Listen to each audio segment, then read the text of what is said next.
is directly related to my home state of New York State. And there's been a lot of conversation and a lot of public statements by my governor, Governor Cuomo of New York, that says the state and local tax deduction cap of $10,000 that many of us here worked very hard to get into the tax cut bill hurts, quote unquote, low and middle class income workers. I believe that statement is blatantly false. Why do I say that?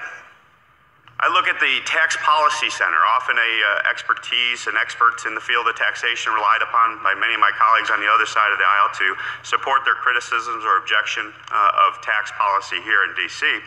And as they concluded, the benefit, if you restore the full state and local tax deduction, goes to 56% of that benefit goes to the top 1% income earners.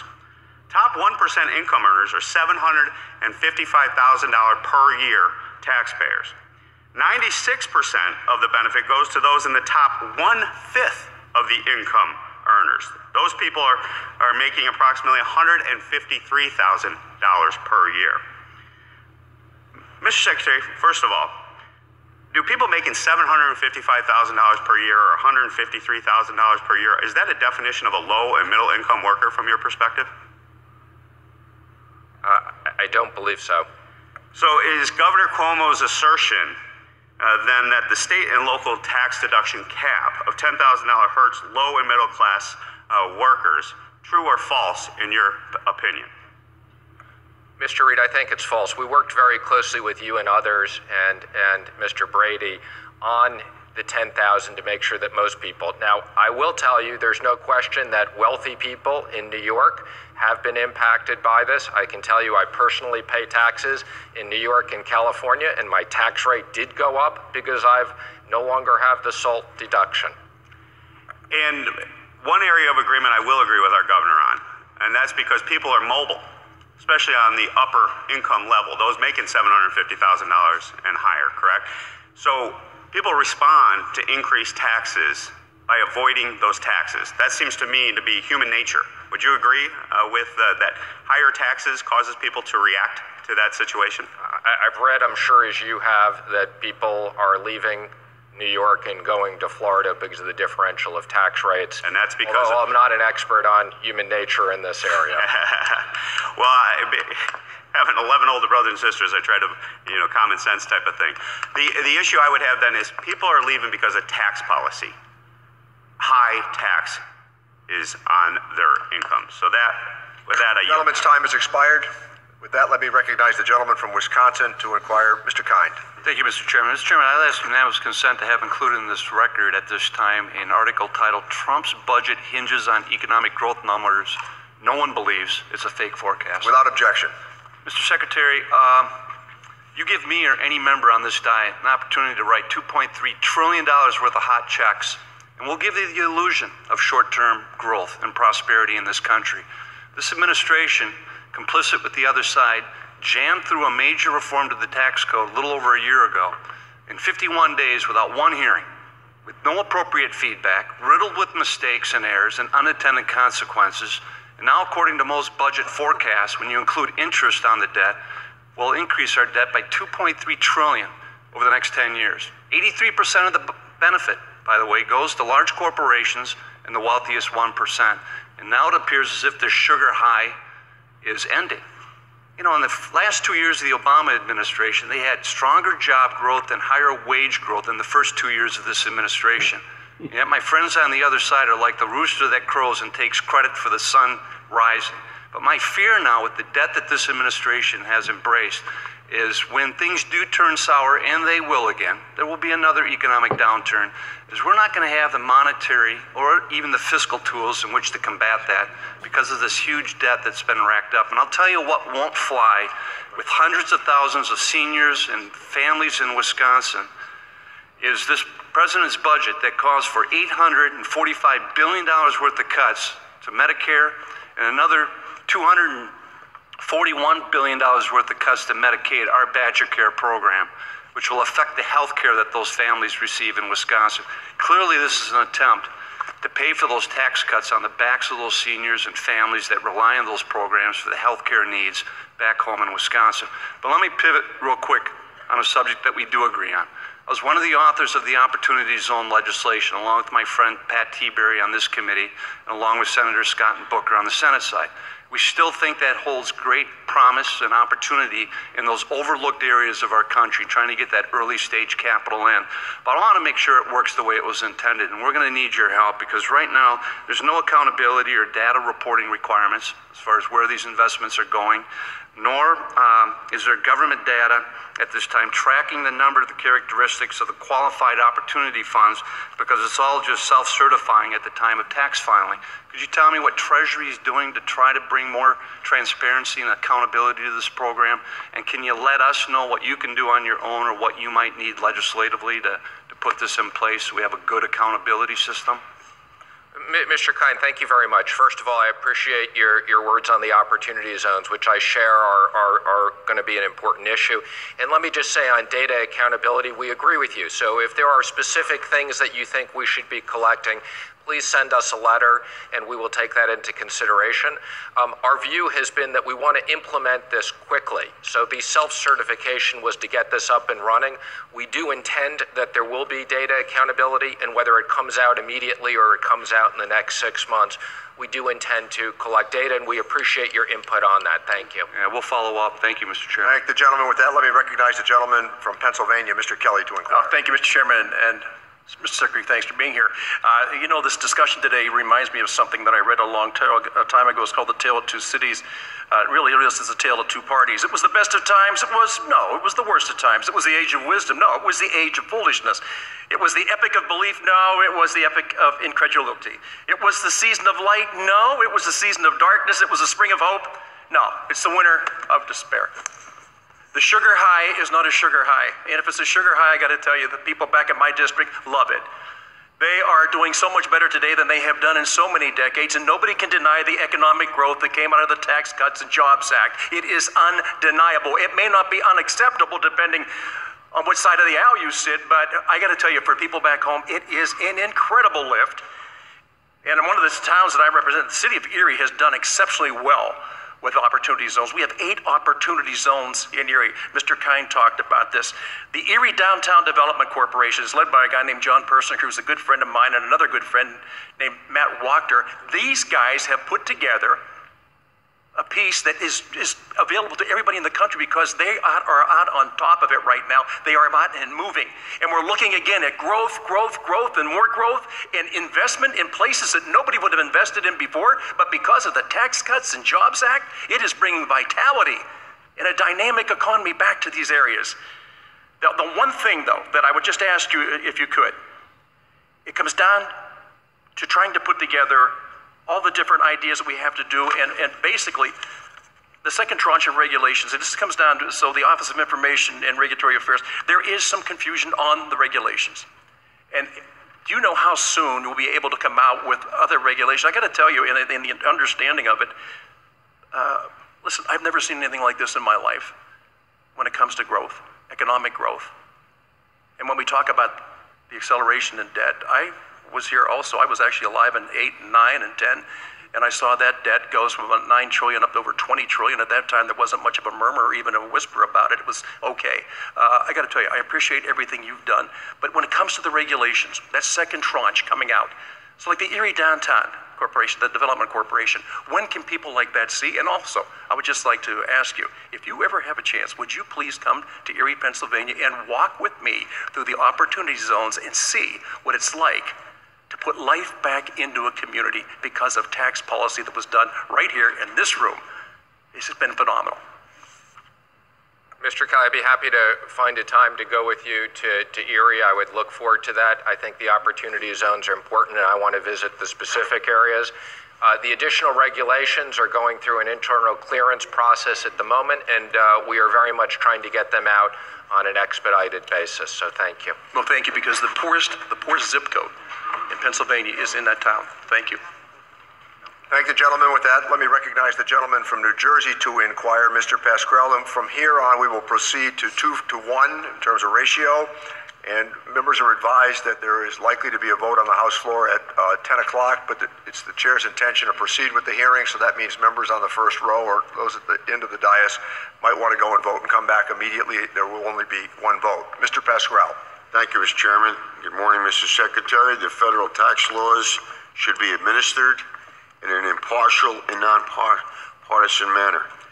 What firewalls or safeguards have been put in place at the IRS to guard against political interference in the decision to disclose tax records pursuant to a congressional inquiry under Section 6103 F1? We made this famous in February of 2017. Most people never heard of 6103. Of this tax code. What have you done? Well, first let me just say I agree with you completely. The IRS's job is to protect taxpayers and what have you done, Mr. Secretary? Time is awaiting us. You're referring to 6103. Are you referring to your potential request for the president's tax return or the normal operation? I didn't mention one time in what my question was, so don't think what I'm thinking. I'm asking you what you're thinking about my question. Well, as it You're wasting our time here. As it relates to the normal operation of 6103, that's done by the IRS. I believe they do it on an impartial basis. And as it relates to any potential requests, I said we'll review it at the time.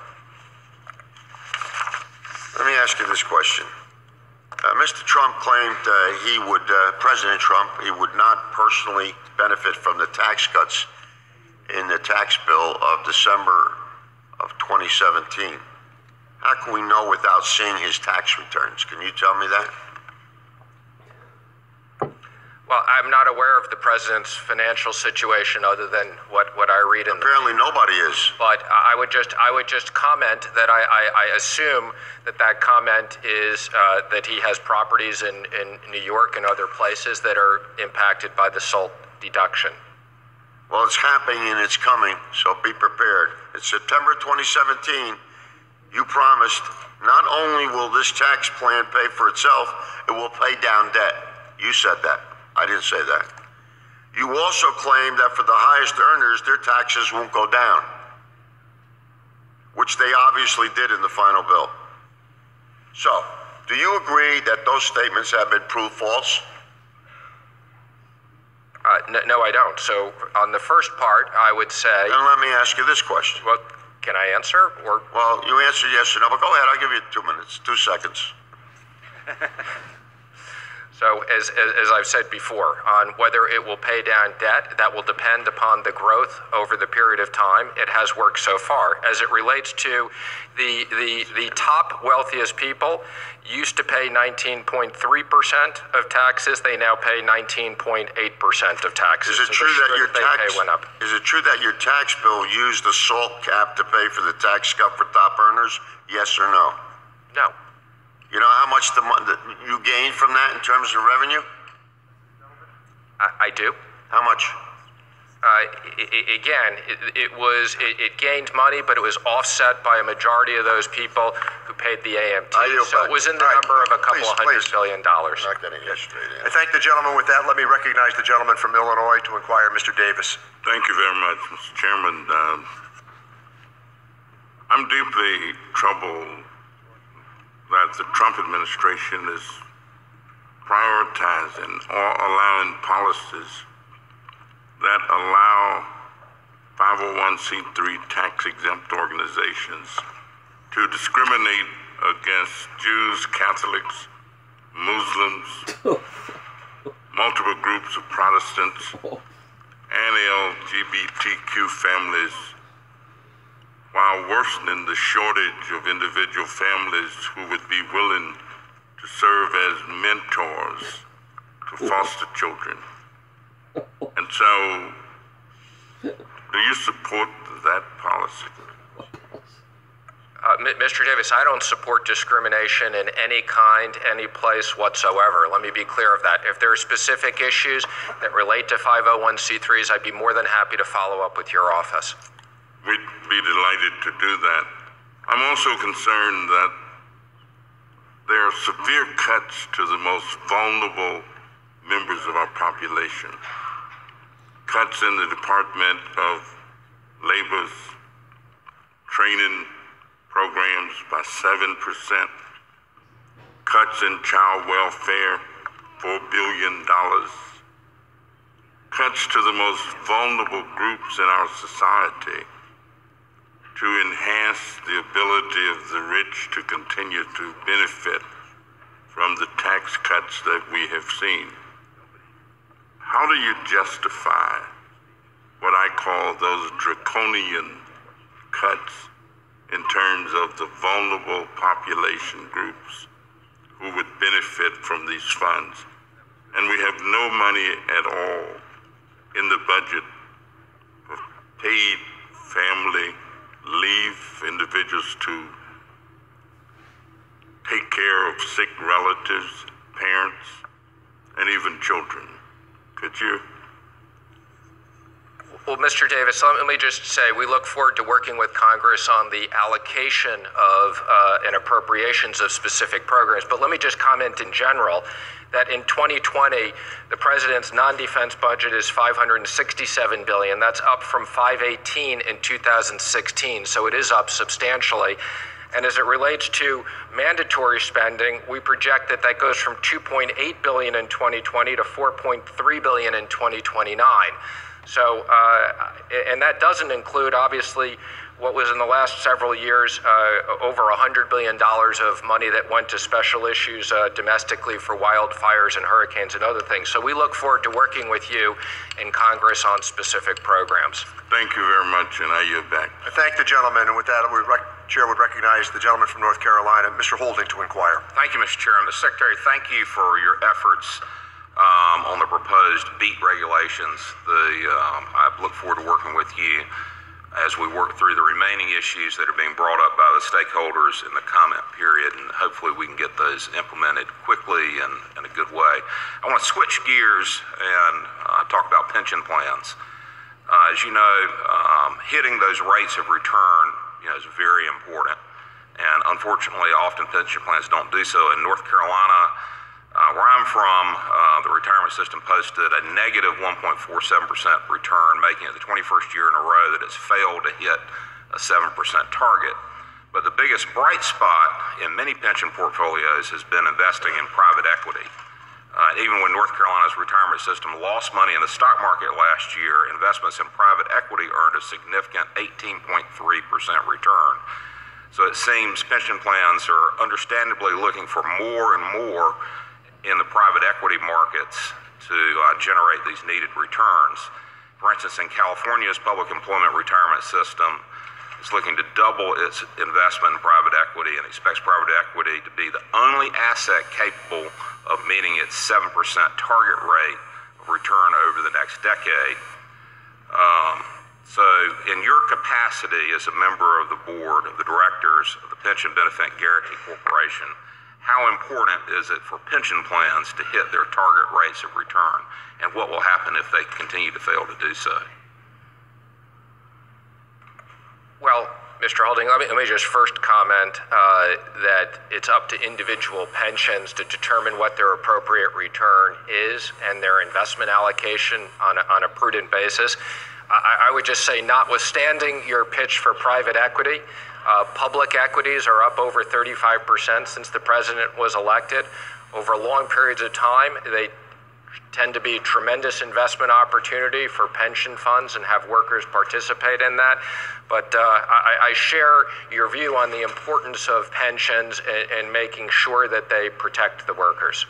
And if private equity and real estate investments are some of the best rates of return, increasing additional tax burdens on those investments would obviously result in a lessening opportunity for pension plans who invest in such things to hit their return rates. I assume you would agree with that.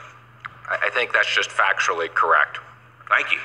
I yield back. Thank the gentleman. With that, let me recognize the gentlelady from California, Ms. Sanchez, to inquire. Thank you, Mr. Chairman. Mr. Secretary, on September 26, 2017, I sat with the President, you, and several members of this committee in a meeting at the White House, where the President stated that both you and he would not personally benefit from the Republican tax bill. Since we are now in our first tax filing season after the Republican bill has become law, I have a few questions for you regarding that meeting. Do you recall, first of all, the president making that statement? I do recall the comment, although not all the specifics of it. Okay. You were also quoted in the press during the fall of 2017 making similar statements. Do you recall making similar statements to that? I'm sure you're correct. If it's in the press, I did say those things at the time. Okay. Mr. Secretary, did you personally benefit from the new tax law? So I can tell you I did not personally benefit. As I said, did your individual tax rate go down? My individual tax rate did not go down. Did not go down? Oh, wait, just to be clear, my combined individual tax rate of state and federal did not go down. No, your individual tax rate at the federal level, did that drop? Again, because the upper income earners received a tax. Again, I think a reduction in their tax rate, did they not? Again, most taxpayers look at their overall tax burden, so I was referring to the combination of what I pay in total tax. I asked if your individual tax rate went down at the federal level. Simple yes or no question. I'd have to look at that. Okay, to the best of your knowledge, did the president benefit because from the new tax law? I believe because I'm moving on. You can give me the information later. Did the president's individual tax rate go down? I'm not aware of the president's tax situation, as you said. In that meeting, the president also stated that the Republican tax bill would create 6%, up to 6% growth in our economy. Has the economy seen a 6% growth since the tax bill passed? I don't recall that statement, but I've been consistent in saying that our objective has been 3% or higher, which, again, at 3.1 we've hit so far. I bet there are a lot of witnesses that are here on this committee that were in that meeting that could say the president guaranteed a 6% growth in the economy, and we have not seen that yet. Mr. Secretary, I want to move on. The 1998 IRS Restructuring Act created 10 violations that result in the termination of an IRS employee. The 7th violation is willful misuse of Section 6103 for the purpose of concealing data from a congressional inquiry. This is defined by the Treasury Inspector General of Tax Administration, and I'm quoting here, as, quote, actual knowledge that Section 6103 did not preclude access to information by Congress or reckless disregard of the statutory provisions for disclosing information in response to a congressional inquiry, end quote. Thus, an IRS employee that misuses 6103 to obstruct a congressional inquiry can be fired. Mr. Secretary, should this apply to Treasury employees as well? There's an awful lot of interest in 6103 here today. If an IRS employee can be fired for not providing information under congressional inquiry, don't you think a Treasury employee should as well? You're asking me a hypothetical question, which, again, we will review with our lawyers. I yield back. Thank the gentlelady, and I was there. The gentlelady is correct. The president did note 6% growth. With that, let me recognize the gentleman from New York to inquire, Mr. Higgins.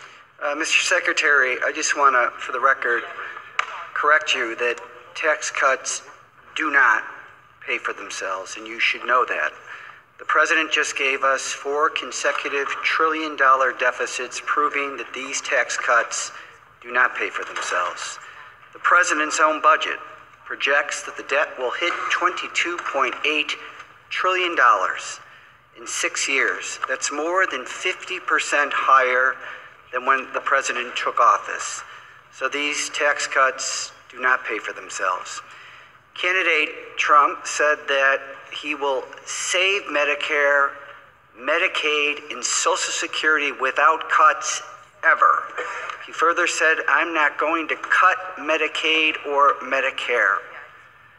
President Trump's budget, because these tax cuts don't pay for themselves, cuts Medicare by $845 billion, cuts Medicaid by $241 billion, cuts Social Security by $25 billion. The president gave us an infrastructure bill that nobody took seriously.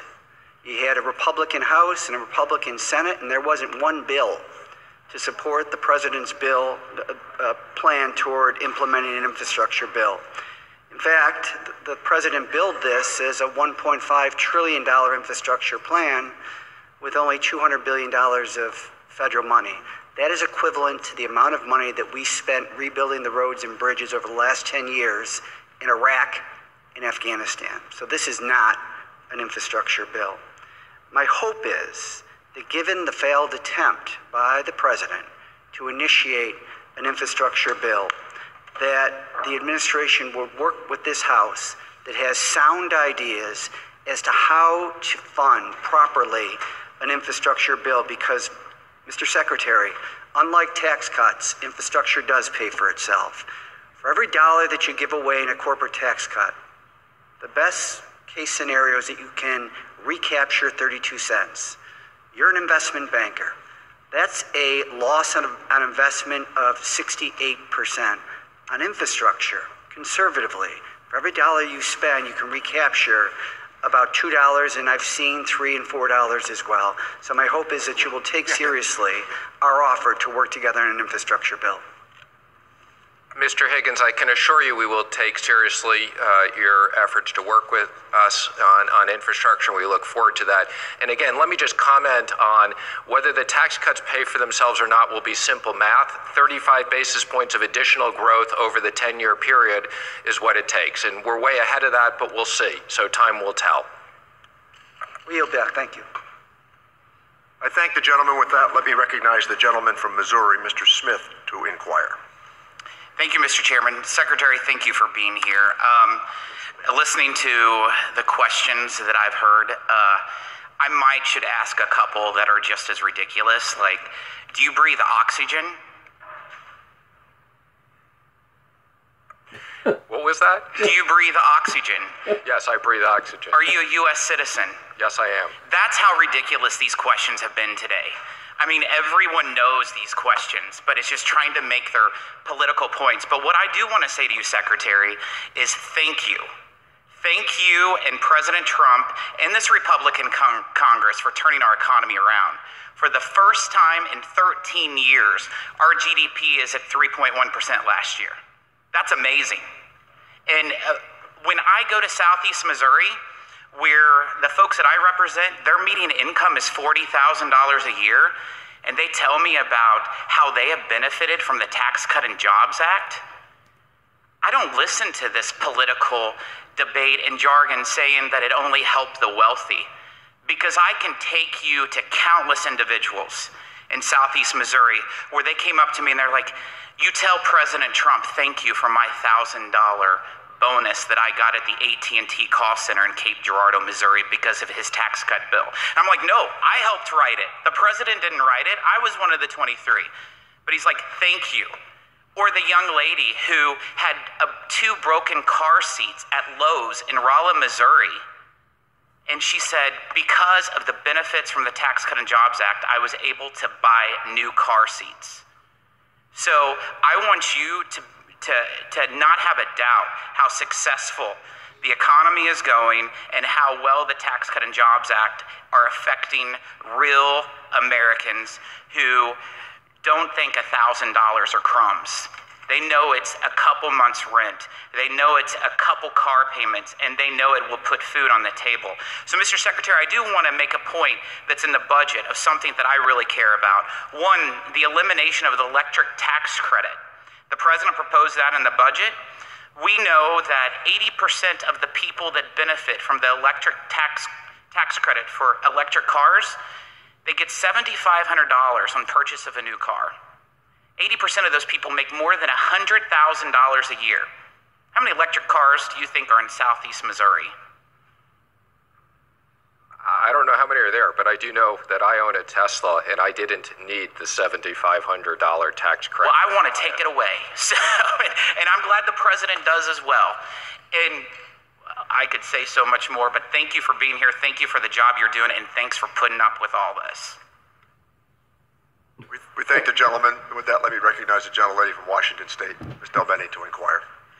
Thank you, Mr. Chairman, and thank you, Mr. Secretary, for being with us today.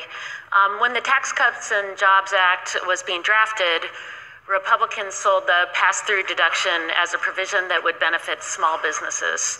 However, a recent Joint Committee on Tax publication on the pass-through deduction found that 2/3 of the benefit goes to households making above the income threshold.